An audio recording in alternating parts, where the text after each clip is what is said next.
Vamos a pasar ya a nuestra mesa, que es de todos los viernes. Me tomé 5 minutos. Le quiero dar la bienvenida a la doctora Guadalupe Correa Cabrera, que nos hace el favor de acompañarnos en esta mesa de los viernes. La doctora Violeta Núñez no está, tiene también unos compromisos académicos que los va a tener que desahogar, pero la doctora Guadalupe Correa nos hace favor de acompañarnos. Bienvenida, doctora, buenos días. Muy buenos días, Alberto. Buenos días, un placer estar aquí. Buenos días. Gracias, al contrario, gracias. Héctor Javier Sánchez, ¿cómo estás? Buenos días, bienvenido. ¿Qué tal? Buenos días. Un gusto volver a estar aquí. Perdón mi ausencia de 2 programas pasados. No te preocupes, ya mi querido Jesús Escobar Tobar tiene lista la agenda de pendientes, ¿verdad, Jesús? ¿Cómo estás? Buenos días. Mi querido Alberto, ¿cómo estás? Lupita, un verdadero placer compartir contigo este espacio. Y Héctor, sí, debes unos tacos, Héctor. O sea, sí, con mucho gusto. No estamos dispuestos a negociar, esto es simple, el que falta paga con tacos, entonces tú ya debes 2, la doctora Violeta debe otro, entonces Ledesma está endeudado de aquí a la posteridad, entonces, y todos tenemos que invitar a Alberto, porque si no Alberto se nos siente, entonces ya queda. Así es, con mucho gusto, con mucho gusto. Gracias, Héctor Javier. Tú sí me vas a invitar, ¿verdad? Porque aquí hay una tendencia sí, claro. Va a ser el primero en la geopolítica de los tacos. Perfecto, muy bien. Pues el tema de esta mesa, el tema de esta conversación es la política exterior del presidente Andrés Manuel López Obrador.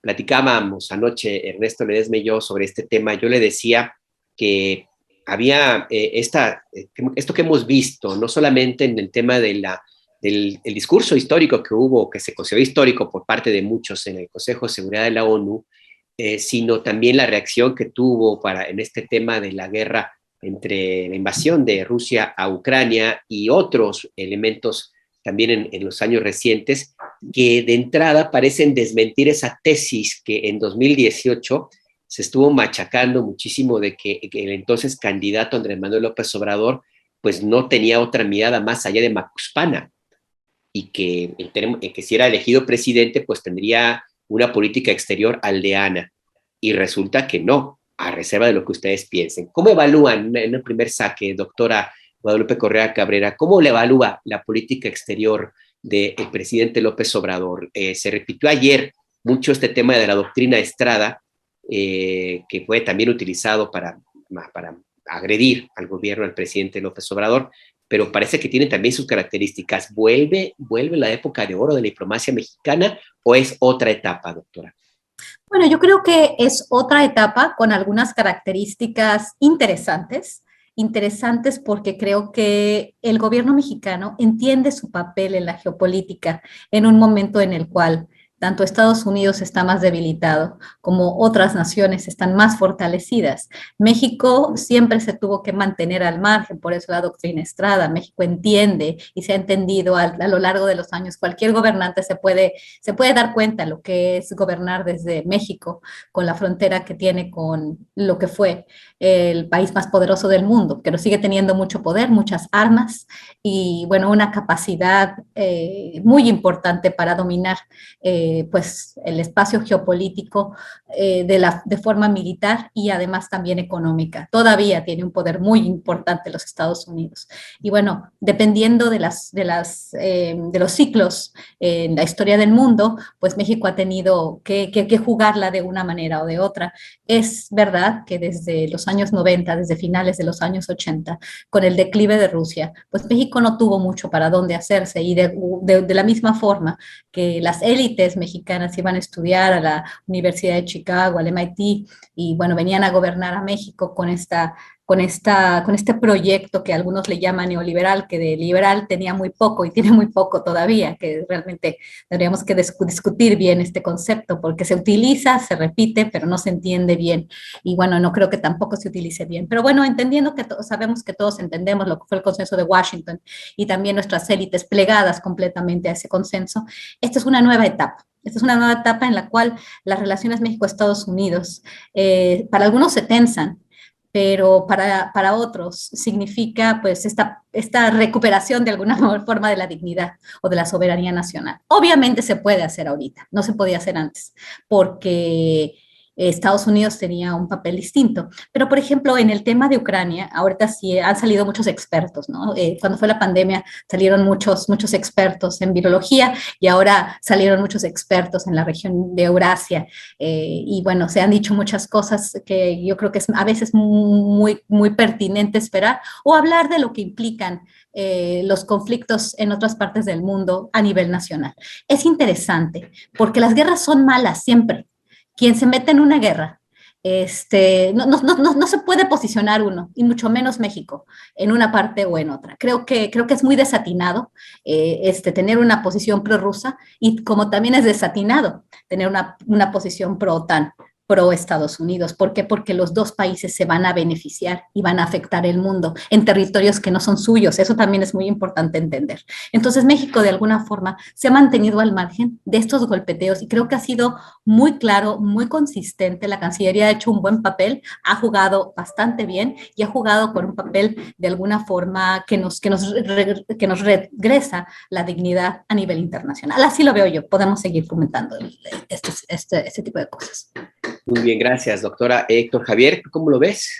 ¿Cómo analizas el momento de la diplomacia en época de López Obrador? Es un momento, yo creo que difícil. Recordemos que México pues está totalmente dependiente de Estados Unidos. Por ahí se dice que no es necesariamente un socio, sino un rehén de Estados Unidos, donde, bueno, pues ya recordemos la época de los aranceles, ¿no? De las amenazas, la época de la cuestión que se tuvo que revertir la política migratoria. Y ahora los golpeteos que tiene Estados Unidos por distintas vías, ¿no? Ya vemos, bueno, primero las declaraciones del embajador ahí diciendo que apoyaba la reforma energética y luego que no, que veían con mucha preocupación. El secretario de Estado de Estados Unidos ahí en pleno conflicto, pues ahí dándose un tiempo ahí como si le interesaran los periodistas, ¿no? De aquí de México y que esto ya sabemos, ¿no? Una guerra de información donde pues la primera que sufre es la verdad y una guerra donde pues nos tratan de poner con los buenos y con los malos en una visión muy maniquea y en una visión muy simplista como para que pues, pensemos nuevamente como en las películas de Walt Disney, que Estados Unidos es el bueno y que nos va a venir a salvar de, pues ahora sí que de Vladimir Putin, que pues ya sabemos que en Rusia se comen a los niños crudos y etcétera, ¿no? Lo que dice la doctora Lupita Correa me parece muy, muy cierto, me parece muy importante ver, bueno, las poblaciones que están sufriendo, pero también habría que ver el contexto histórico que tienen estas naciones allá en Europa del Este, ¿no? Aquí es muy importante pues, tener la reflexión de que este conflicto no inició ayer, no inició la semana pasada, no inició hace un año, sino 2 años, sino viene muchísimo tiempo atrás y que por supuesto se agudizó con lo que tiene que ver con la repartición que hubo después de la Segunda Guerra Mundial, en donde hubo un pacto donde la OTAN iba supuestamente a no estarse pues ya expandiendo más allá de ciertos territorios en los que por supuesto Rusia ve el gran peligro pues de que lo tengan prácticamente cooptado por varios lados, ¿no? Recordemos pues la guerra de los misiles o la que iba a ser la guerra de los misiles por ahí en 1962, en donde pues Rusia apoyó a Cuba, pero más que apoyar a Cuba, o lo utilizó como un instrumento para, pues digamos, el arreglo final fue que Estados Unidos quitara sus misiles que tenía en Turquía apuntando precisamente pues, hacia Rusia, ¿no? Entonces, me parece que hay que verlo en ese contexto y sí es un proceso difícil, porque además eso hay que agregarle la política interna. México no está muy bien parado ahorita en cuestiones internas, hay muchísima guerra mediática y cualquier punto donde se mueva el gobierno, si es, digamos, a favor de esto, pues es un gobierno pro guerra, y si no se mueve, pues es un gobierno neutro, es un gobierno tibio, como ya le están diciendo, y en ese sentido me parece que vamos a ir viendo que quizás va a haber un poco de coletazos en las posiciones que vaya teniendo México en los próximos días. Gracias, Héctor Javier. Te escribieron un mensaje en producción para acomodar un poco. Sí, ya lo vi. Sí, es que estoy en un hotel, perdón, no quiero tener cámara porque es así medio, bueno, no a fifí, por supuesto, pero pues espero que transmitamos bien desde aquí. Vale, no, ahora sí que la moviste, ya te ves mejor. Pues Jesús Escobar, ¿cómo evalúas este tema? Ayer dentro de la, narrativa, para no decirle de otra manera, con respecto a la posición que asumió en un principio el gobierno de López Obrador en torno al conflicto armado en Rusia y Ucrania, y la petición concreta que hizo la embajadora de Ucrania en México para que se condenara claramente la invasión de Putin hacia Ucrania, pues En Twitter, como siempre, empezaron las críticas, señalamientos, calificaron, bueno, insultaron al presidente, no voy a repetir los adjetivos, pero básicamente decían que se escudaba en la doctrina Estrada para poner una posición tibia y zafarse del conflicto. Y ya estos mismos que criticaron no dijeron nadita cuando hubo, horas después, un pronunciamiento claro de condena de Marcelo Ebrard hacia la invasión. Tenemos también esta parte que es importante, como bien decía la doctora Guadalupe Correa, pues resultaron muchos internacionalistas, los mismos que hace unos días eran epidemiólogos, ahora son internacionalistas, seguramente la próxima semana serán ingenieros civiles y veto a saber. ¿Cómo ves este tema de la diplomacia de López Obrador, Jesús? Mira, de entrada, mi querido Alberto, yo creo que hay que ser muy claros. Estamos en medio, ya lo describía perfectamente Guadalupe, lo describía también Héctor, en medio de un conflicto en el cual no va a salir nunca bien parado. Es un conflicto que efectivamente se viene gestando desde hace ya mucho tiempo, no surgió exactamente el día de ayer, no surgió hace una semana, no surgió con las diferencias entre Vladimir Putin y el actual gobierno de Ucrania. Son movimientos geopolíticos que el propio Putin ha estado llevando a cabo desde hace mucho tiempo. Podemos hablar de la anexión de Crimea, podemos hablar de otro tipo de acciones, las cuales fueron tomando otro tipo de relieve y han alcanzado un nivel diferente en este momento. En una guerra no hay ganadores no hay alguien que gane per se, pierden todos, así de simple. Hoy por hoy estamos nuevamente en medio de un conflicto de intereses geopolíticos, de la red política, de la política real. Esa es la realidad. Y en medio está una ciudadanía, está la población civil, que está padeciendo precisamente los estragos de que el poder, nuevamente político, el poder económico, sea el que esté predominando en este tipo de negociaciones. Hemos escuchado, sí, muchas voces que te indican, Rusia no tuvo de otra, voces que te dicen, a final de cuentas lo orillaron a esta situación, voces que señalan, nunca va a ser la solución que tú ataques a otro país, sobre todo cuando tienes un ejército mucho más poderoso, es decir, nunca vas a quedar bien en una situación de esta naturaleza. ¿Qué es lo que tienes que llevar a cabo? Actuar conforme a tus principios, actuar conforme a lo que tú consideras que es correcto. En el caso concreto del gobierno federal y particularmente del presidente de la República, Andrés Manuel López Obrador, a ver, seamos claros, Andrés Manuel López Obrador es un político criado, forjado en medio de la doctrina Estrada, que cree realmente en la doctrina Estrada como la manera correcta de relacionarse con el mundo. Hay voces que te dicen, es que eso te vuelve un país aldeano, es que eso te vuelve un país de una política exterior pequeña. No, yo no lo creo. Yo creo simplemente que estás marcando una relación y unas reglas para que no te pase a ti lo mismo. Es decir, yo no me meto con ustedes, pero ustedes no se metan conmigo, si lo queremos hacerlo coloquial, la declaración. En el caso concreto de las reacciones que generó la primera postura del gobierno mexicano, a mí me parece que son reacciones, la gran mayoría, que ni siquiera se deben de tomar en cuenta. Más allá de la discusión en Twitter, que bueno, Twitter, yo siempre tengo una frase que es, esto es Twitter y lo demás sale sobrando. ¿Por qué? Porque en Twitter todos somos expertos y expertas. Todo el mundo queremos opinar y todo el mundo sabemos del tema que se está en ese momento en tendencia. De ahí que realmente tengamos un peso, de ahí que realmente tengamos una aportación valiosa, ya hay una enorme diferencia. Pero lo que a mí sí me queda muy claro es que las primeras reacciones de Twitter tienen que ver con la política interna, tienen que ver con las diferencias internas que tenemos como país y las campañas que existen en contra del gobierno de Andrés Manuel López Obrador. Por lo tanto, a mí me parece que el gobierno mexicano ha actuado de manera correcta. Es decir, el gobierno mexicano está actuando, uno, con base a sus criterios, con base a sus leyes, con base a sus reglas, con base a lo que ellos creen, y que a final de cuentas nosotros no queremos involucrarnos de lleno. Y ojo, ayer lo que hizo Marcelo Ebrard Casaubon se enmarca también en este tema de la doctrina Estrada, es decir, no está fuera, como algunos están diciendo por ahí, que Marcelo Ebrard le había corregido la plana al presidente de la República. Yo difiero. Marcelo Ebrard Casaubon actuó de la misma forma, en la misma línea, es decir, nosotros no estamos de acuerdo con una invasión, punto. Ya vimos, ya checamos, es una invasión, no estamos de acuerdo, y la misma doctrina Estrada te lo dice. No estás de acuerdo con una invasión, con otras palabras si quieres, pero es esa postura. No estamos de acuerdo con una acción que lleva a cabo Rusia y que puede escalar y puede generar otro tipo de conflicto. Es decir, van de la mano. ¿Qué fue lo que hizo Ebrard? Simplemente incluso lo comenta en el video. Ya pasó un tiempo en el cual analizamos, checamos, revisamos, entendimos el conflicto y tomamos esta posición. Ahora, es muy loable la postura del gobierno mexicano, sobre todo si la comparamos con el último gran conflicto en donde se vio inmersa. No hay que olvidar que el presidente en esa época se fue a operar la espalda, ¿no? Desapareció cuando estaba la plena discusión en la ONU, de repente se le olvidaron las tepocatas y el señor Vicente Fox Quesada, pues ya nadie supo de él, o sea, de repente Jorge Castañeda le hablaba por teléfono y no le contestaba. El propio Walker Bush lo llegó a comentar, que le estuvieron marcando el día de la votación de la ONU y Fox no contestaba para nada, es decir, no los veo, no los oigo, no existen, ¿no? Entonces, para mí eso fue patético, para mí esa es una postura lamentable de la política exterior mexicana, para mí lamentable es de repente que encuentres a un presidente que le pida a un líder revolucionario, un presidente cubano histórico, que coma y se vaya, ¿no? Eso para mí es lamentable, pero no que fijes una postura con base a tu criterio, a tu forma de ver las cosas y a tu entender en las relaciones internacionales. Entonces me parece que el gobierno de López Obrador actuó y ha actuado correctamente y toda la crítica, todos los señalamientos que hay de la gente particularmente del PAN o del sector privado tienen que ver con lo que hemos planteado ya en otras ocasiones en este espacio.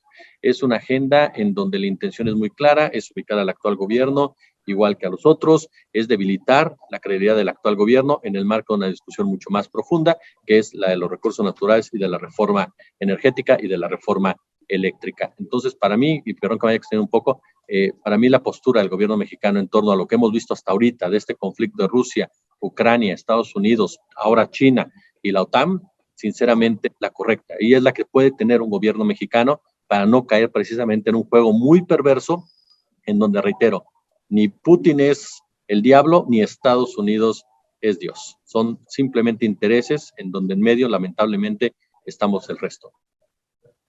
En esta misma línea, doctora, sobre la actuación muy particular del presidente López Obrador, hay otro tema que también llamó la atención y que tiene que ver con la política exterior de México en estos días. Y es la posición del presidente López Obrador hacia Estados Unidos, la forma como ha respondido a algunos señalamientos, concretamente el del secretario Blinken, que señaló algo que es muy real. Pues en México hay violencia contra periodistas, se expresó la preocupación de Estados Unidos por este tema, algo que el presidente López Obrador reviró con la frase de que está mal informado y que, bueno, que la vocera de la Casa Blanca dijo, no, es la posición del presidente Biden, no es nada más Blinken.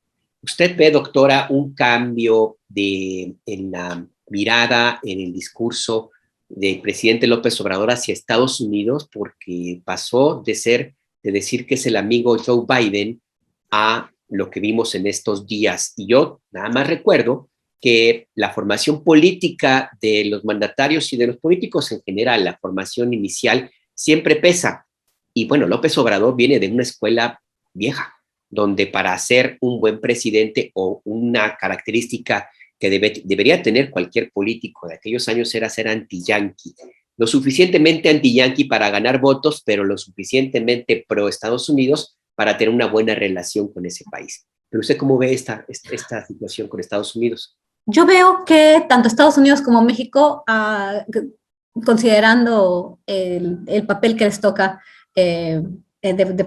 por su geografía, el papel geopolítico que les corresponde, han mantenido de alguna forma, obviamente con cambios, ¿no?, el papel de las ONGs como arma de inteligencia, de desestabilización, pues es algo nuevo y obviamente todo esto empieza en los años 90 y vemos lo que pasó en la ex Yugoslavia y cómo ahí se hicieron importantes algunos grupos y fundaciones de la mano del Departamento de Estado de los Estados Unidos. Ahora tenemos a la USAID, a la National Endowment for Democracy. Tenemos a un presidente que sigue siendo, en América Latina tienes que ser lo suficientemente anti-yanqui, lo suficiente para ganar elecciones. Eso ha pasado por nuestra historia, por la historia de intervenciones de los Estados Unidos en el continente, por su doctrina Monroe, por el periodo de Guerra Fría, por su apoyo a regímenes autoritarios en el continente. Y por el otro lado, por esta relación tan desigual,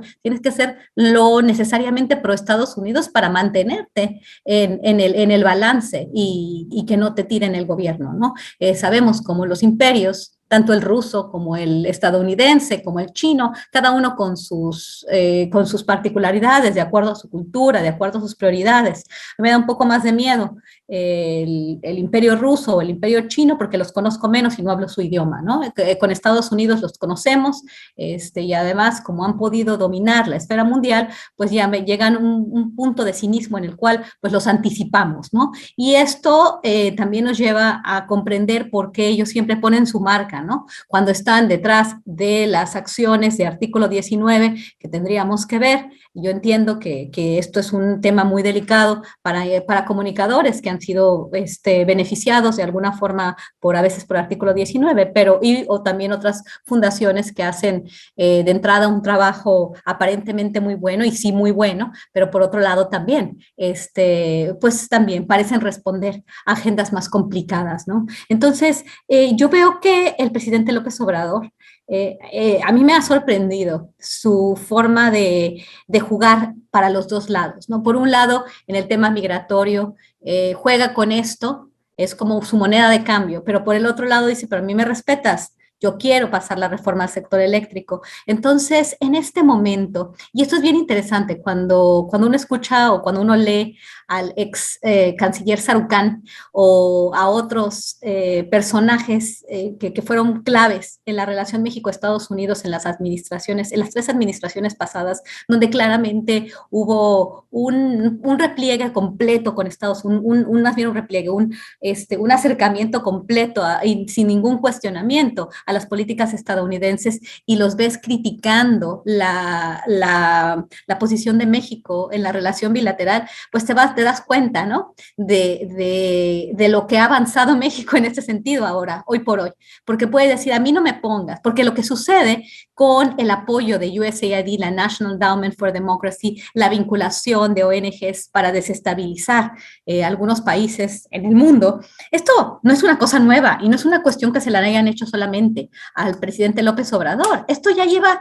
mucho tiempo. O sea, yo lo vi porque fue donde estuve analizando más y además yo fui parte de alguna forma de estos grupos, ¿no? Sin querer, pero uno recibe apoyos y se apoya a la sociedad civil de diferentes maneras.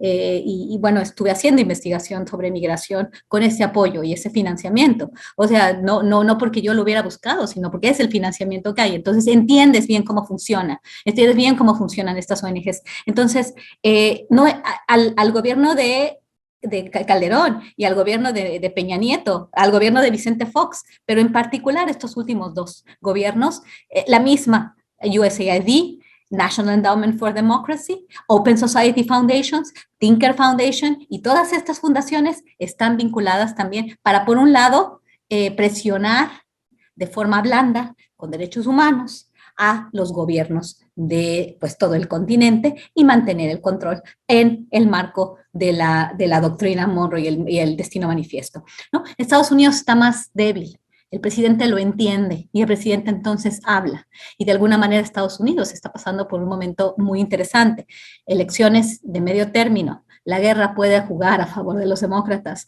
pero si no hubiera habido guerra, hubieran perdido tanto el Senado como la Cámara de Representantes ipso facto, y hubiera sido una derrota estratosférica. No sabemos cómo va a jugar esto, si a favor o en contra de Joe Biden, pero siempre en tiempos de guerra, pues la población se unifica, y esto es importante también considerarlo. Por eso el presidente de México puede hacer muchas cosas ahorita y las está haciendo. Cuando dice el señor Sarucán que todo esto es o algunos corresponsales en Washington, que esto es que es un error, pues no están entendiendo, o por lo menos es lo que tienen que hacer para mantenerse en Washington de una forma más agradable, ¿no? Porque en Washington eso no se puede, no se puede apoyar las acciones más soberanas de los estados. Bueno, esto es lo que puedo decir, ¿no? Me parece una era interesante, la migración, las elecciones intermedias, Biden tiene que, por lo menos, mostrar control con relación al manejo de sus fronteras y pactar con México en este momento en que también hay una división muy importante de su población y Estados Unidos a nivel económico está en declive. El presidente López Obrador es un animal político, eso es indudable, Héctor Javier.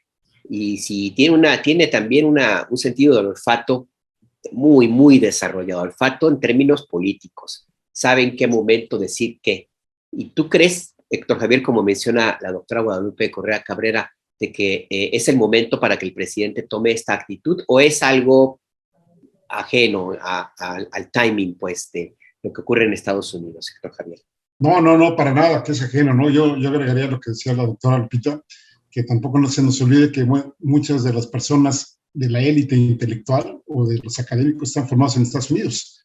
y recuerden aquel dicho que decía, bueno, pues tráiganlos para acá y aquí los adoctrinamos, y entonces pues ya tenemos nuestros aliados aquí y pues todo el mundo contento y ya le damos un empujoncito a Hollywood y a todas estas empresas que finalmente, insisto, recordemos aquel libro de Para leer al Pato Donald, no sé si alguna vez lo vieron por ahí, el clásico, que cómo nos van condicionando justamente pues para ver que todas las soluciones del planeta pues van a llegar de ahí, ¿no? Los superhéroes, aquí, lo que quiera, ¿no? Y por supuesto esta serie de organizaciones internacionales que tiene Estados Unidos sí que han sido una punta de lanza, ahora sí que muy sutil y que han estado ahí entrando, ¿no? Estoy de acuerdo en que el presidente Joe Biden ahorita no está en sus mejores momentos. Bueno, pues ya Trump ya está diciendo que manden tropas a la frontera, ¿no? Para que nosotros no invadamos Estados Unidos o para protegerse de una posible invasión bárbara, ¿no? Que podamos tener, ¿no? Y a mí me parece que el presidente pues está jugando sus cartas dentro de un marco muy limitado. Eso sí, también hay que decirlo, ¿no? Digamos, parecería ser que da picotazos, digamos, como un gallo de pelea, pero más allá de ciertas cosas, me parece que no ha dado los pasos, porque más no puede, ¿no? Que quisiera, pues ya ahí está la desestabilización que hablamos. En algún momento, ¿se acuerdan ustedes cuando Echeverría, ¿no? Se puso un poco al brinco ahí con algunas de las comunidades, no quiero decir nombres para que no me acusen de antisemita ni muchas de estas cosas, pero sí que le metieron un gol ahí y por supuesto pues se tuvo que retractar en muchos medios, pero ya el daño ya se lo habían ocasionado. Entonces me parece que en ese margen que tiene, el presidente López Obrador está tratando de jugar y por supuesto de posicionar al país en la mayor medida de lo posible para lo que tenemos, ¿no? Ya se mencionaba la reforma eléctrica y por supuesto la no intervención de Estados Unidos como hubo en sexenios anteriores. Habría que hablar, por ejemplo, del Plan Mérida, de todo lo que pueden hacer aquí los agentes de la DEA, los agentes de la CIA. Bueno, para acabar pronto, la política de seguridad en México pues, ha sido dictada en Estados Unidos, la política de drogas también ha sido dictada en Estados Unidos, y así podremos ver cuántas políticas internas no han sido, digamos, aprobadas o diseñadas desde aquel país. Y que en gobiernos anteriores, pues por supuesto, pues les decían prácticamente nada, porque pues parecerían ser más sus administradores que los presidentes de la República Mexicana. Y es muy importante, ya con esto termino, de que pues las y los opinadores que están saliendo hoy en día, pues nunca dijeron nada tanto de las invasiones de Estados Unidos, por ejemplo, pues podríamos hablar de Irak, podríamos hablar de Panamá, ¿no? De lo que sucedió ahí en Panamá, donde pues murieron algunos cuantos miles de personas cuando fueron por el general Noriega, o de otros países que han invadido y que a Estados Unidos le ha pues, valido sorbete, ¿no? Ahí está el caso de Inglaterra con las Islas Malvinas, está el caso de Palestina, que también no se nos debe olvidar en las condiciones que los tienen viviendo, y ahí sí, pues la comentocracia se queda muy calladita, porque eso parecería ser que en los niveles que estamos teniendo actualmente, pues no le afectaría, digamos, al posicionamiento que tiene el presidente actualmente. Es que nada más comparando, Jesús, la forma como mantiene la relación el presidente López Obrador con Estados Unidos, con la que hubo en el pasado, bien recordabas el tema de Vicente Fox, que convenientemente se fue a operar el mismo día en que tenía que haber una votación por la resolución del Consejo de Seguridad de la ONU en torno a lo que luego fue la segunda invasión, la segunda guerra del Golfo, pues ahí está clarísimo, y sin contar, por supuesto, el caso del sucesor de Felipe Calderón, que por un lado le abrió totalmente las puertas a las agencias de seguridad estadounidenses en México, y por el otro lado mantenía una retórica muy a su estilo. Recuerden ustedes, ¿recuerdas, Jesús, que pues impulsó que sacaran al embajador de Estados Unidos en México porque cometió el pecado de tener relaciones personales con personas del Partido Revolucionario Institucional? No lo perdonó. Entonces jefa del Departamento, secretaria de Estado, Hillary Clinton, ella contaba que nunca había tenido una conversación tan difícil, tan vergonzosa y enojosa como la que tuvo con Felipe Calderón para tratar este tema. Y bueno, Peña Nieto pues ya se fuese aparte. ¿Tú cómo ves este tema de López Obrador, Biden, México, Estados Unidos en la época del obradorismo? Mira, de entrada, perdona, respondo algo que nos dice nuestra amable audiencia. Por supuesto que en la guerra hay ganadores, pero son los de siempre. Eso es a lo que me quiero referir. Y me hacía referencia que hay perdedores en el sentido de que somos el resto, que son los ciudadanos, las ciudadanas, los de a pie, en pocas palabras. El propio Estados Unidos, ya lo mencionaba esta Lupita y también Héctor, Estados Unidos ha basado su historia, su economía, su poderío en la guerra. La guerra le permite a Estados Unidos consolidarse internamente, le permite económicamente tener ciertas ventajas. Yo no sé qué tanto esta situación que estamos viendo actualmente traiga consigo un beneficio económico como tal, pero me queda claro que para Joe Biden es necesario fortalecerse internamente porque hoy por hoy es un presidente muy vulnerable. Es un presidente que en materia de liderazgo ha dejado mucho, pero mucho a deber. Es un presidente que no tiene la fortaleza de otros, aun y cuando, ojo, Biden es un tipo, ya lo describíamos la otra vez, sí, con una dentadura muy blanca, con una sonrisa muy amable, pero es un tipo nefasto, con un pasado oscuro en muchos sentidos, sobre todo en el tema de migración. Es un tipo duro en materia de relaciones internacionales, en materia de política exterior, que cree firmemente en el poderío de Estados Unidos y en el liderazgo de Estados Unidos a costa de lo que sea. Es decir, es un presidente que yo creo no es el más óptimo para enfrentar una situación como la que se está viviendo actualmente, en donde la visión del mundo va a cambiar, en donde las fronteras del mundo van a cambiar después de la decisión que toma Vladimir Putin, otro nacionalista, otro personaje que también tiene, vaya con una historia sumamente cuestionable. Ahora, partiendo de ese detalle, partiendo de ese momento, ¿cómo manejas la relación con Biden? ¿Cómo manejas la relación con tu principal socio comercial? ¿Cómo manejas la relación con un gobierno que sabes perfectamente que va a intentar en todo momento ganar para sus adeptos? Yo creo que Lupita lo plantea muy bien. Es decir, hay que jugar por las dos vías. Hay que mantener una relación cercana con Biden, pero hay que hacerse respetar. Y creo que durante los últimos sexenios no vimos eso del gobierno mexicano. Enrique Peña Nieto, ¿cómo lo trataba Donald Trump? Donald Trump trataba a Enrique Peña Nieto de verdad, y perdón que lo diga de esta manera tan simple, pero como un verdadero bufón. El día que lo corrigió cuando hablaron del muro, fue una manera grosera, ni siquiera partiendo de un respeto, no a las relaciones bilaterales, a la investidura del personaje que tenías enfrente. El mismo Barack Obama hacía menos a Enrique Peña Nieto. Hay que recordar la foto con Justin Trudeau, el trato que le dieron a Peña Nieto. Entonces me parece que estamos hablando de un gobierno que intenta jugar sus cartas, de un gobierno que sabe perfectamente cuáles son las cartas internas y externas y que tiene la posibilidad en un momento dado, aprovechando, sí, la debilidad de Estados Unidos, sí que están surgiendo otras potencias, otros personajes a nivel internacional los están consolidando, de tratar de maniobrar a su favor. No es fácil, no, definitivamente no es nada sencillo. Ahora, llevándolo al asunto, como bien lo mencionabas, de la clase política mexicana, particularmente el caso, por ejemplo, de un Felipe Calderón Hinojosa. Bueno, Felipe Calderón Hinojosa me parece que es de los presidentes en nuestro país, y hablamos en historia, de la historia, de lo peor que nos ha tocado, o sea, de lo peor que hemos vivido, desde la política interna hasta la política externa. Un hombre sumamente soberbio, un hombre sumamente ególatra, un hombre muy acomplejado, muy acomplejado, y ese tipo de química, ese tipo de mezcla, lo convirtieron en lo que es. Un tipo señalado de asesino, un tipo señalado de represor, un tipo señalado de verdad de censurador, porque hoy por hoy los opinócratas, como les dice Héctor, hablan de una profunda censura. Por Dios, Calderón bajó gente del aire. Calderón habló para correr gente del aire. La comunicación social de Calderón, todo mundo la conocía perfectamente. Todo mundo sabía quién era Alejandra Sota. Y yo siempre a todo el mundo les he preguntado, ¿podemos hablar de esta persona sin agregar la frase que periodísticamente todo el mundo sabe?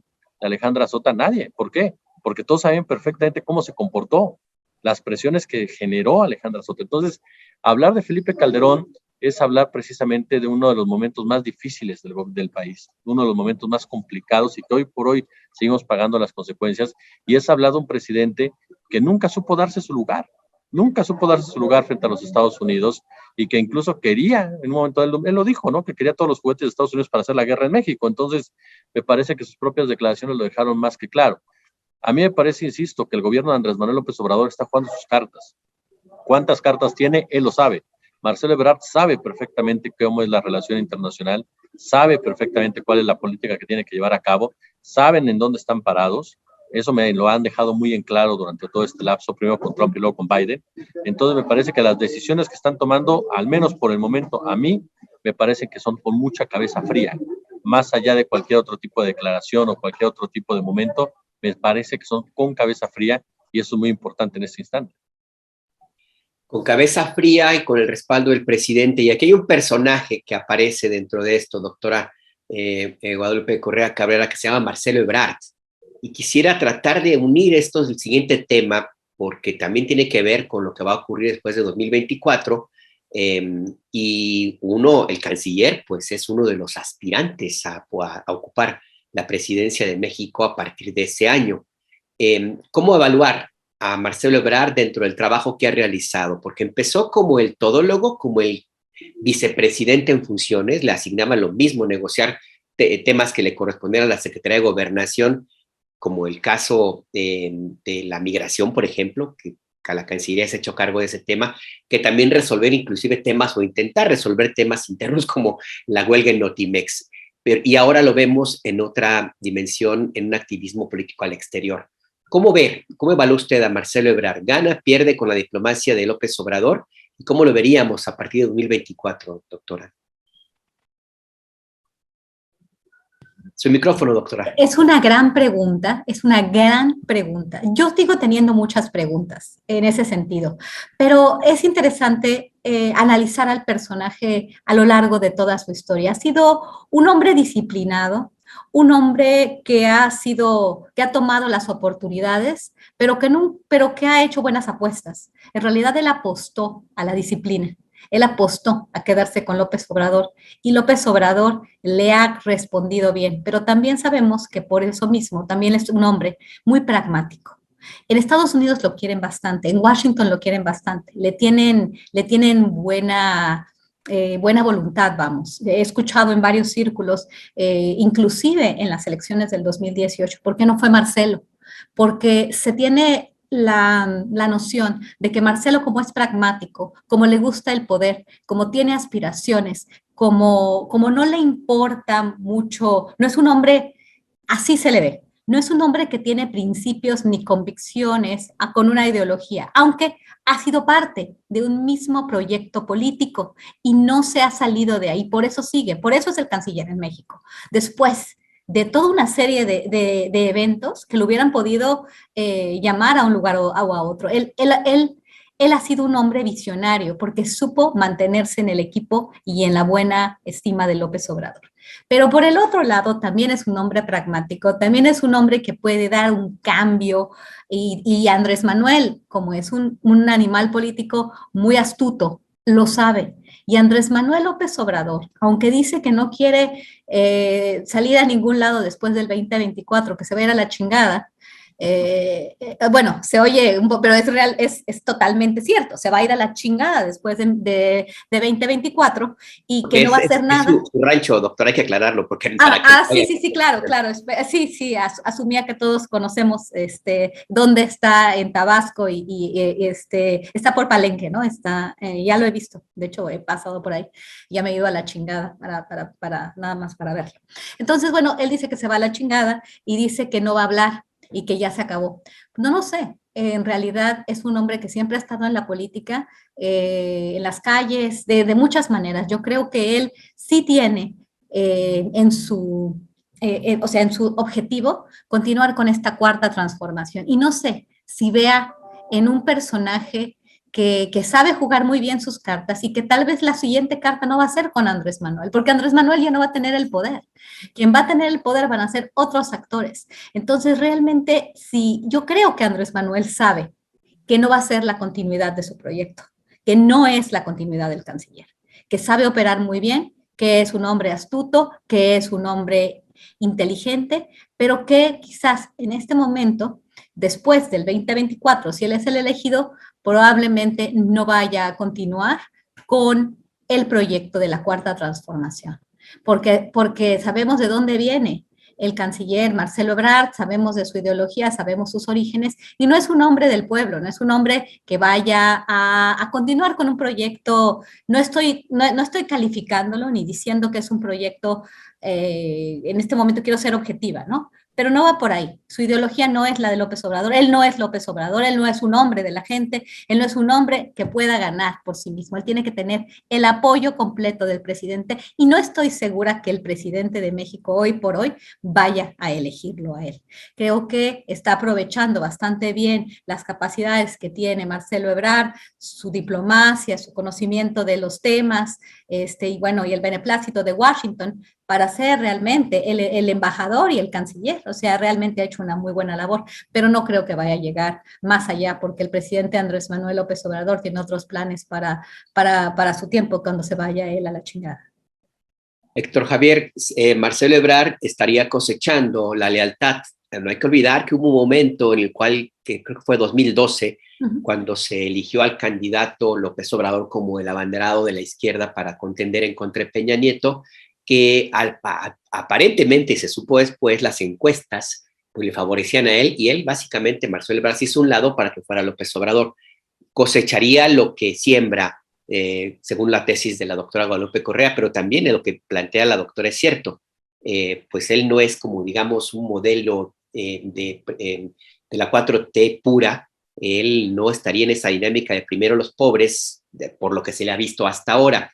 Y por eso los coqueteos de Marcelo Ebrard o los coqueteos de afuera hacia Marcelo Ebrard de la oposición para que él pues deserte de Morena y se vaya para encabezar una opción distinta.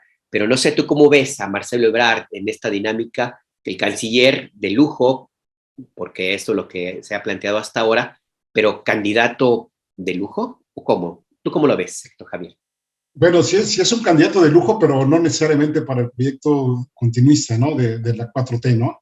Obviamente ya se mencionaban ahí los orígenes que tiene él. Bueno, viene de ascendencia francesa, ¿no? Y fue nombrado el mejor alcalde por ahí de 2010. Estuvo como presidente de la Red Global de Ciudades Seguras. Y bueno, recordamos también, fue pupilo de Manuel Camacho Solís, que tuvo amplia trayectoria en la política mexicana. Y bueno, pues habrá que ver, por ejemplo, en la década de los 90, ¿no? Cómo se movió cuando quería ser presidente también de la República él, que vino aquí a Chiapas y que finalmente no lo nombraron, le dieron la Secretaría de Relaciones Exteriores. Y Ebrard efectivamente es muy pragmático el tipo, me parece ser que en un inicio pues fue el apagafuegos prácticamente de varias secretarías de Estado, no se le veía mucho en Relaciones Exteriores, que pues, era el de las compras de medicamentos, de arreglar varios juegos por aquí, por allá, etcétera. Y creo que es un hombre que aprovecha todos los reflectores que en su momento pudiera tener, ¿no? Y ahora esta guerra me parece que lo va a posicionar muchísimo, me parece que le va a dar pues una estructura, no necesariamente dentro de Morena, porque pues Morena va por otro lado, y me parece que está el conflicto muy fuerte entre, no quiero llamarlos los duros, sino digamos los más afines a la política de López Obrador, que obviamente ahí estaría encabezada por Claudia Sheinbaum, estaría la otra parte que está con Ricardo Monreal y por supuesto la de Marcelo Ebrard. Y dentro de estas tres categorías, si pudiéramos llamarlos así, de grupos que se están conformando y que van a disputar, como en su momento lo hizo Ebrard cuando estuvo presidente con López Obrador, donde creo, si mal no recuerdo, el movimiento de redes progresistas, ¿no? A ver, corríjanme si estoy mal, y que pues desde ahí lanzó su plataforma y a la hora de unas votaciones que nadie vio, pero que dicen que ganó ahí 2-1, etcétera, pues ya se alineó con el presidente. Creo que en este momento el presidente le ha depositado mucha confianza y me parece ser que los bonos de Marcelo Ebrard son para este sexenio, no necesariamente para el siguiente. Y en esa medida, pues Ebrard está posicionándose muy bien, me parece que se ha movido bastante cómodo en este tipo de situaciones y la que debe estar ahí viendo, pues a ver qué hace, pues es precisamente la jefa de gobierno de la Ciudad de México, ¿no? Claudia Sheinbaum, que ve cómo, pues, en estos contextos internacionales, pues Marcelo Ebrard sigue ganando puntos y habrá que ver si en su momento, pues sigue habiendo esta lealtad que hasta ahora ha demostrado Marcelo Ebrard o en algún momento dado pinta su raya y empieza, pues, a ver por otras partes, ¿no? Ya sabemos aquí que yo no dudo que en algún momento dado el sector empresarial le dé un amplio respaldo a Marcelo Ebrard porque lo ve, digamos, como una especie de bisagra que puede, por un lado, conciliar las políticas, vamos a llamarlas erróneamente de izquierda, que ya no se utiliza ese término, pero es con el que más nos familiarizamos, y también por la apertura del sector privado. No más habría que ver camiones, el Metrobús allá en la Ciudad de México, puentes, etcétera. Y bueno, lo que le costó la línea 12 del metro, la línea dorada, tan archipublicitada, y que después, bueno, ya supimos lo que pasó, ¿no? Entonces, me parece que Ebrard no va a llegar más allá con, digamos, a la presidencia, que va a jugar en estos 2 años que le queda a lo mejor para fortalecer su proyecto y en algún momento dado, pues ahora sí decirle, señor López Obrador, lo quiero mucho, lo amo, lo adoro, pero pues nos vemos en la siguiente, ¿no? Pues sí, habrá que ver. No sé tú qué pienses, Jesús, porque sí, Marcelo Ebrard pues es un político que tiene la característica de que suele quedar bien con casi todos.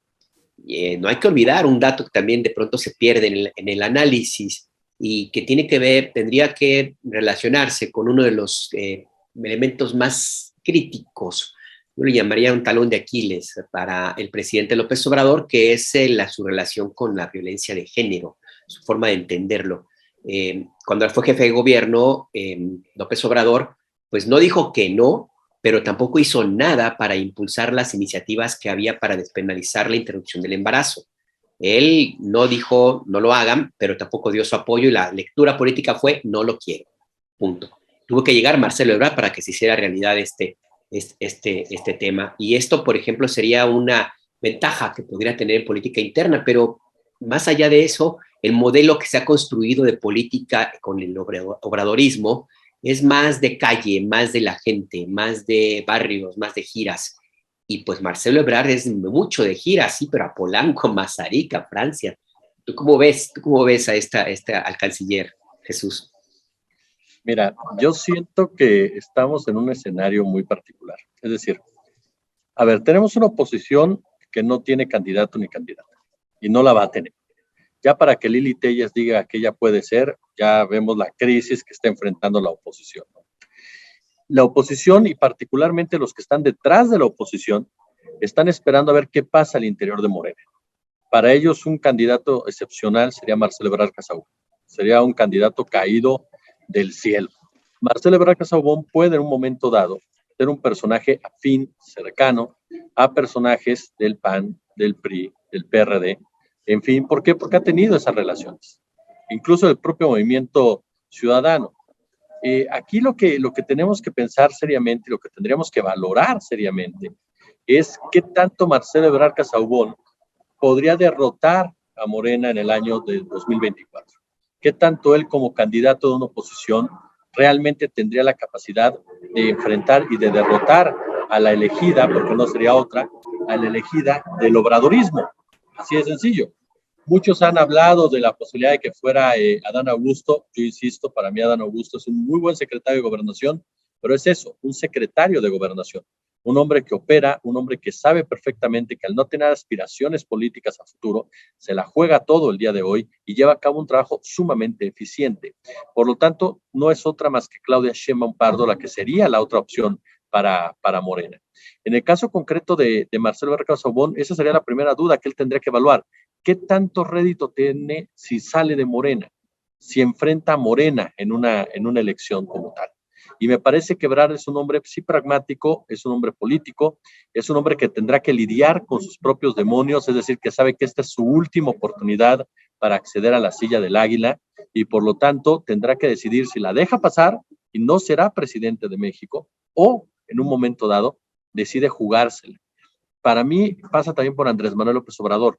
Andrés Manuel López Obrador es el fiel de la balanza en esta decisión y él tendrá que evaluar también si se la cumple Ebrard, si apoya a Ebrard en un momento dado con todo lo que han mencionado ustedes o se la juega por Claudia Sheinbaum, que sí, uno pensaría que es más cercana que Andrés Manuel, que es formada a la sombra, no a la sombra, pero es formada al lado de Andrés Manuel López Obrador. Pero ojo con un detalle, y yo se los digo desde ahorita, el obradorismo acaba en 2024.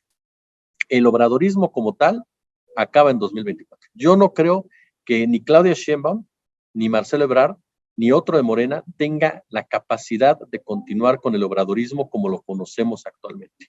Yo no creo que tengan ni el peso político, ni van a alcanzar el peso político de Andrés Manuel, ni la empatía de Andrés Manuel con la gente, ni el respaldo ciudadano que alcanza Andrés Manuel López Obrador con la gente, y incluso en el tema de las políticas sociales, que sería lo que podría ir marcando esas similitudes, no sé por qué yo creo que ni siquiera Claudia Sheinbaum va a intentar profundizar en las mismas. Eso es desde mi óptica. Ahora, Marcelo Ebrard y López Obrador ya lo hicieron, no olvidemos eso. Ya lo hicieron, 2 gobiernos exitosos en la Ciudad de México. Un gobierno que fue el de Obrador, lo relevó Ebrard y le fue bastante bien, a tal grado que le dejó en bandeja de plata la jefatura de gobierno de Miguel Ángel Mancera, que ni campaña hizo y que fue un pésimo candidato. Entonces, me parece que no sería nada extraño que Andrés Manuel López Obrador se decidiera por Ebrard. Para mí la clave en todo esto es qué quiere provocar López Obrador al interior de su partido. ¿Quiere provocar un candidato de oposición?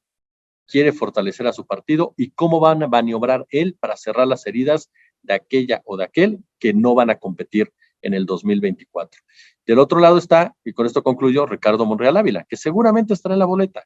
Monreal va a estar en la boleta, va a estar ahí en algún partido, va a estar dando guerra según él, no tiene posibilidad alguna de ganar, pero va a ser un personaje que va a tratar de obstaculizar en un momento dado lo que pasa al interior de Morena y va a tratar, por supuesto, de encabezar a una oposición que difícilmente va a derrotar a Morena en el 2024. Entonces yo creo que por ahí va toda esta decisión que a final de cuentas recae, y yo sé que mucha gente me cuestiona por eso, pero para mí recae en un solo hombre y que es Andrés Manuel López Obrador. Pues es obvio, creo, doctora, o no sé qué piensa usted, que el personaje central de 2024 va a ser el presidente Andrés Manuel López Obrador. No sé qué piensa usted de si eventualmente el obradorismo termina en 2024, porque hay que ser, yo personalmente creo que Morena nada más un membrete.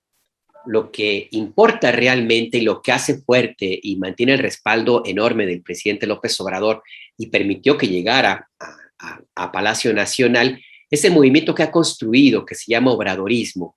Y yo no sé hasta qué punto Morena solito como etiqueta pudiera ganar elecciones. Yo creo que Morena sin obradorismo, sin obrador, no existe. Pero usted cómo ve, hay continuidad, el obradorismo no se crea ni se destruye, pero se transforma. ¿Cómo lo ve usted, doctora? Es muy interesante. Comparto muchos de los puntos de Jesús, pero no sería tan tajante. ¿Por qué?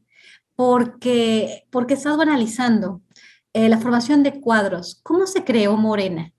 ¿Cómo colonia por colonia empezaron a generar una estructura impresionante que en 5 años, no, en 3, bueno, empezó desde antes, ¿no? Digamos, vamos a decir, en 5 años pudieron generar una estructura que le dio la mayoría en el Congreso a un partido nuevo, a un partido bebé. O sea, es impresionante la visión que ha tenido Andrés Manuel para generar, y ahora para generar cuadros a través del Instituto de Formación Política de Morena.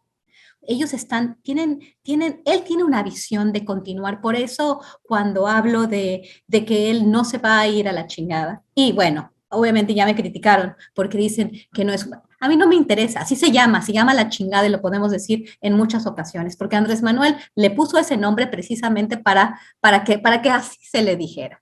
O sea, no es de que tenga que usar una palabra, hay que usar las palabras que son y así son las cosas, hay que ser directos. Bueno, él no se va a ir a su rancho llamado La Chingada. ¿Por qué? Porque tiene esa visión. Pero por otro lado, estoy totalmente de acuerdo con Jesús. ¿Quién tiene la capacidad de continuar ese proyecto? Ni Claudia, ni Marcelo Ebrard. En Washington están felices, están esperando el momento que sea 2024, porque para ellos Andrés Manuel López Obrador es una piedra en el zapato. Y para ellos, Claudia Sheinbaum y Marcelo Ebrard, uno u otro, van a hacer exactamente lo mismo. Van a pactar con ellos y ellos tienen la imagen de que van a poder volver a tener esa capacidad de dirigir las relaciones México-Estados Unidos como las han hecho. Y muy probablemente no se equivoquen.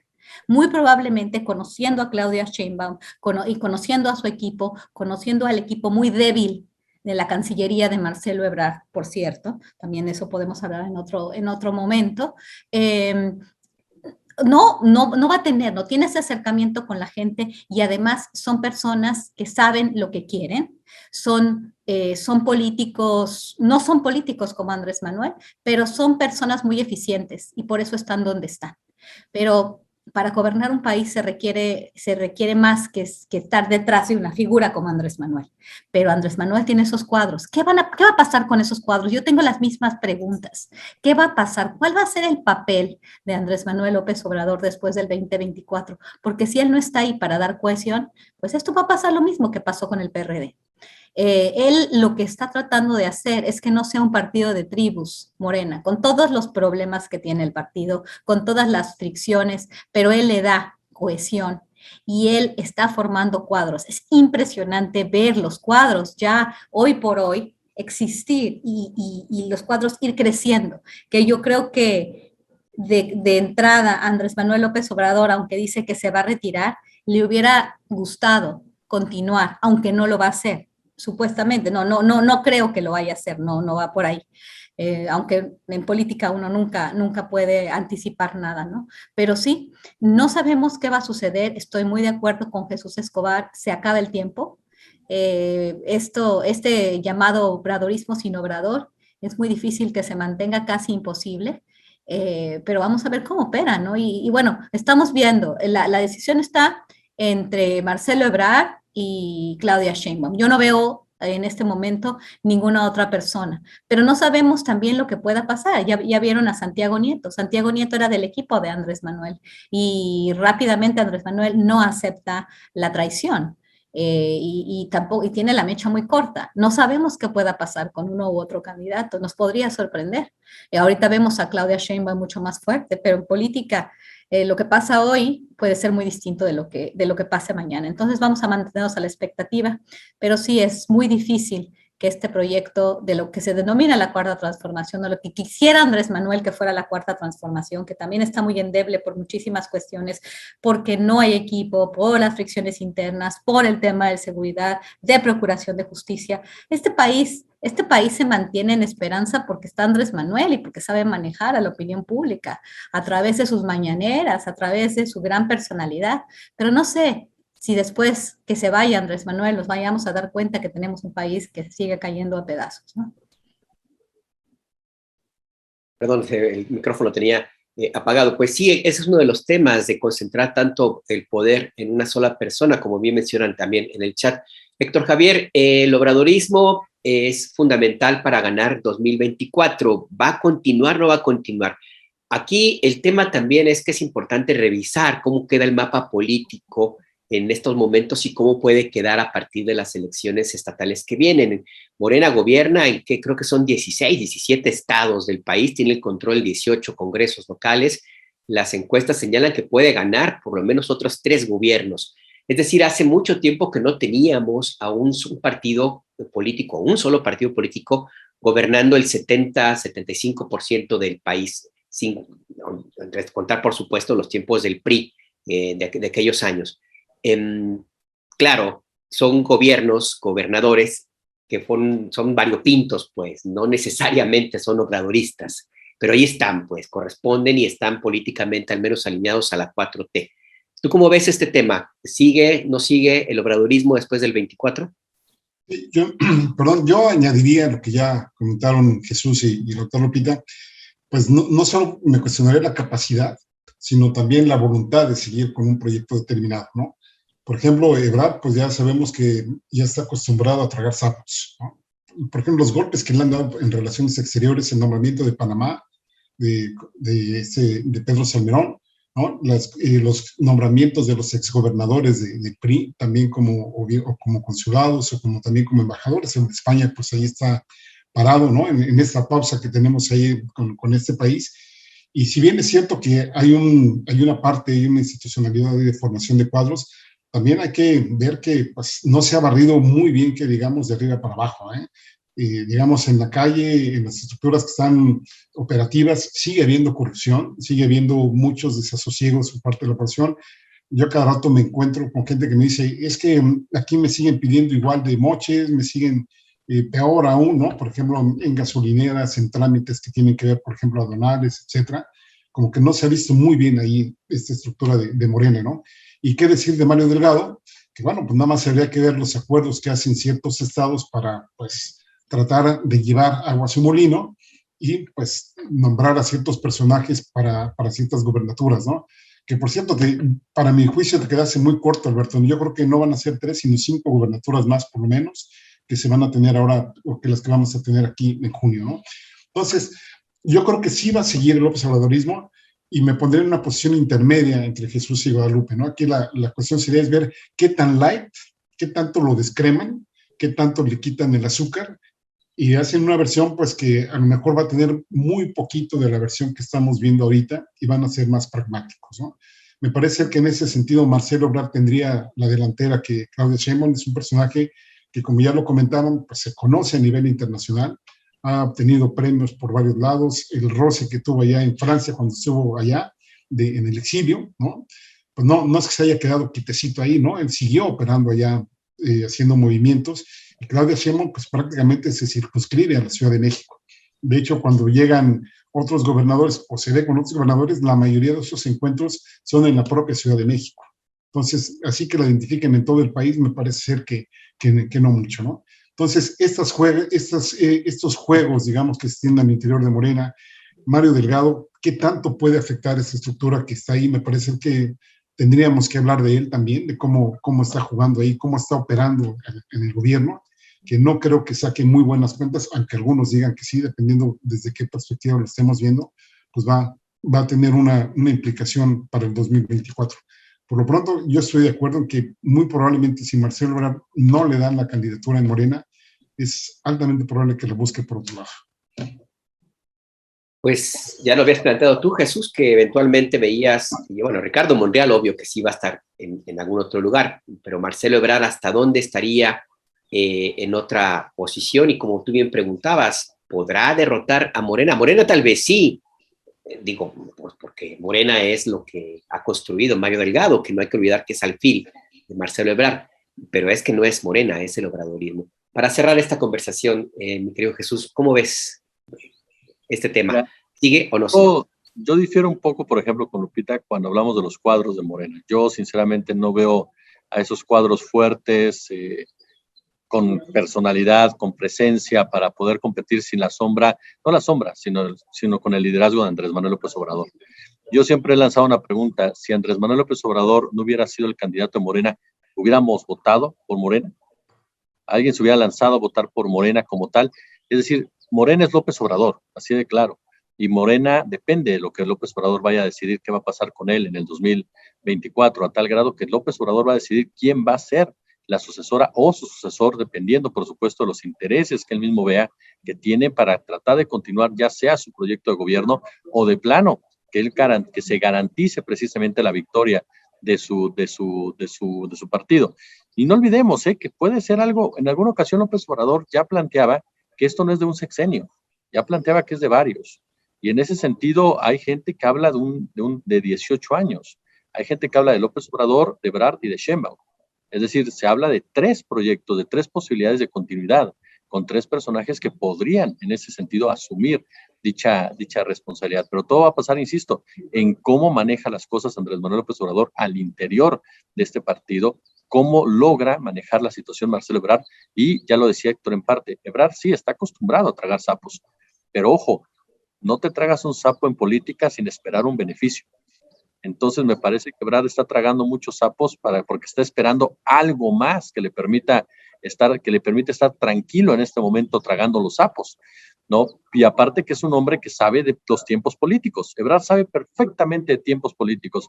Lo enseñó, lo educó un personaje que, ojo, fue hecho a un lado en el momento en que él pensaba que iba a ser candidato presidencial. Entonces, yo no sé qué tanto Ebrard aprendió de esa experiencia que tuvo Manuel Camacho Solís, de cómo manejar una crisis interna de esa naturaleza. Para mí, me queda muy claro que Andrés Manuel López Obrador, más allá de la antipatía o simpatía que sientes hacia él, es un personaje que ha marcado las cosas y que otro como él no vamos a encontrar en muchísimos, pero muchísimos años. Este país jamás haya tenido un candidato por el cual votaran más de 30 millones de personas. De manera clara, ¿no? O sea, digo, por José López Portillo creo que votaron 250 millones, pero éramos 20 millones de población, ¿no? Entonces, pero de manera clara y legal, creo que es la única vez que hemos tenido un candidato que realmente tenga esa fortaleza. Entonces, me parece que vienen tiempos muy interesantes. Yo te soy honesto, yo no creo que Ebrard, si se fuera a la oposición, pudiera derrotar al obradorismo, no lo creo, pero sí creo que va a dividir el voto y sí creo que dividiría el escenario y sería una elección mucho más pareja de la que vimos en el 2018 y hay grupos de poder, sobre todo económico, que a eso le están tirando. No a derrotar a Morena como tal, pero sí debilitarlo en un 2024 que les permita poder operar y poder tener mayor peso en el momento de discusiones y debates, como es la propia reforma fiscal, como son las reformas hacendarias, como son los presupuestos, como son las distintas reformas que tienen que ver con el día a día de este país y que atañerían directamente una transformación que en 6 años es imposible y que tiene que verse a 18 años por lo menos para poder hablar realmente que se transformó este país, ¿no? Y ya para concluir, mi querido Alberto, pues nada más decir que la doctora Guadalupe Correa debe las quesadillas, porque dijo tantas veces el nombre del rancho del presidente, que pues se paran las quesadillas, mano, o sea, para que valga la pena la desmonetización. Pero yo no dije nada, ¿eh? Es cosa de el compañero Jesús, que se quiere zafar de su compromiso. Bueno, muchas gracias por esta conversación, doctora Guadalupe Correa Cabrera, Héctor Javier Sánchez, Jesús Escobar Tobar. Muchas gracias. Ya no nos dio tiempo de analizar el otro tema, lo dejaremos anotado, tiene que ver con la violencia hacia los compañeros periodistas, que no cesa, que sigue todavía allí muy presente.